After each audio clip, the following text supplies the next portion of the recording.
out here to protest specifically the use of primates in animal experiments at U.C.L.A. This is National Primate Liberation Week, so that's what we're doing here. I think street protests are very effective. It educates the public about what's going on right here behind closed doors. It aggravates U.C.L.A. They know we're here. They always retaliate in some way. So I feel it's very effective. They enact laws to try and stop us. So in that way, the way they kind of come up against us, I feel it's very effective. They refuse to give us any paperwork on how the animals are actually treated.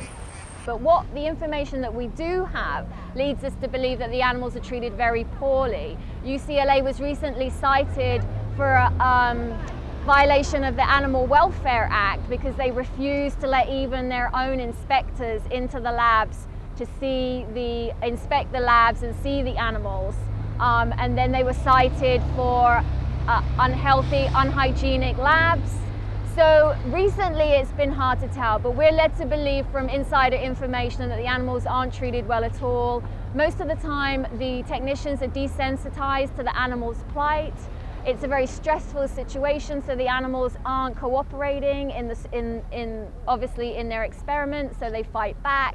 And they, in other undercover footage, we've seen cases of animals being beaten and held aggressively and treated aggressively. So there is no reason to believe that this doesn't happen in the U.C.L.A. labs as well. Especially as they won't let us inside, they won't give us any paperwork to the contrary. A great deal of the experiments they perform are funded by taxpayers. People like David Yentz and Edith London are given money from the federal government to experiment on primates to test for nicotine and other social substance abuse experiments. I feel like most of the experiments specifically for nicotine are completely redundant, and it's just a way of making money. They make an awful lot of money out of giving money from these experiments. They're also allowed to take a percentage of that money into the U.C.L.A. coffers and use it for whatever they want to use it for. And then they come out and they say they're trying to cure human health issues like AIDS and cancer, when in fact they're doing things like nicotine experiments. There is absolutely no need to do any more nicotine experiments. We know what the effect has on the human health. The cancer awareness fundraising does fund animal experiments. The federal government is funding many of these experiments. The NIH and other government bodies spend billions of dollars here, specifically at this university, for animal experiments. We don't know the full extent of it, but it does run into the billions, and considering that most of the vivisectors live in multi-million-dollar houses, I have to question their ethics. I think it would be a really good thing for us to be able to get into the labs and see where our taxpayers' money is going. Unfortunately, if they know we're coming, then obviously they're going to clean up their act and prepare for us.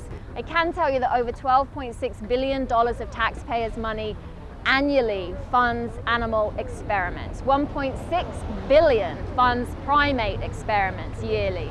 So that money would be far better spent on education and healthcare, and considering that U.C.L.A. is cutting their education costs and grants as students. You can't even really get in to be a student here anymore without, they've doubled their prices.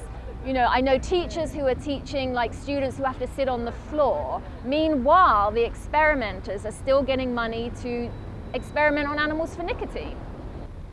It's practically impossible to extrapolate results from animal experiments and apply them to humans. There is no cases at all that use the results they've got from animal experiments that have resulted in any cures or any advances.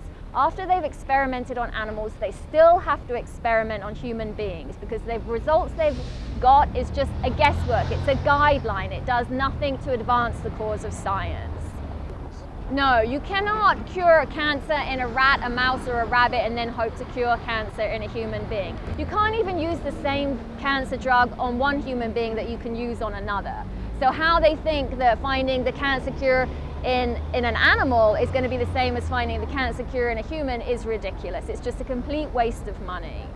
we should remember or think about that the pharmaceutical industry is a corporation, and they are the ones in control of all of the results, what the drugs they put out on markets, and all of the animal experiments. And it is in their interest to prove that a drug is effective and can go out onto the market. They do not care about human health. Animals in experiment labs, animals on farms, animals being abused everywhere are part of the 99% too.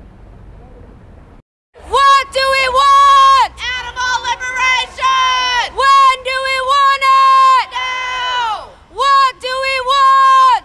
Animal liberation! When do we want it? Now! What do we want? Animal liberation! The blood! The blood!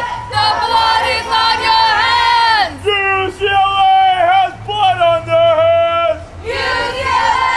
has blood on your hands!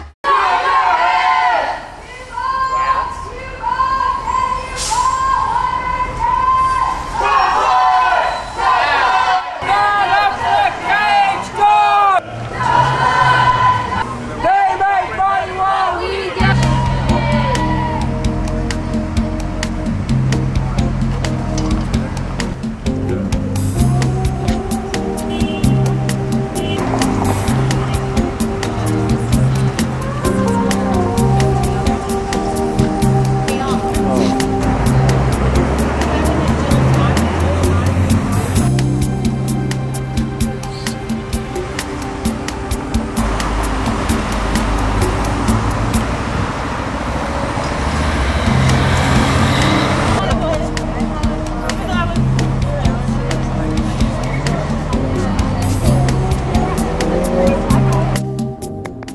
That looks cool. Look at that.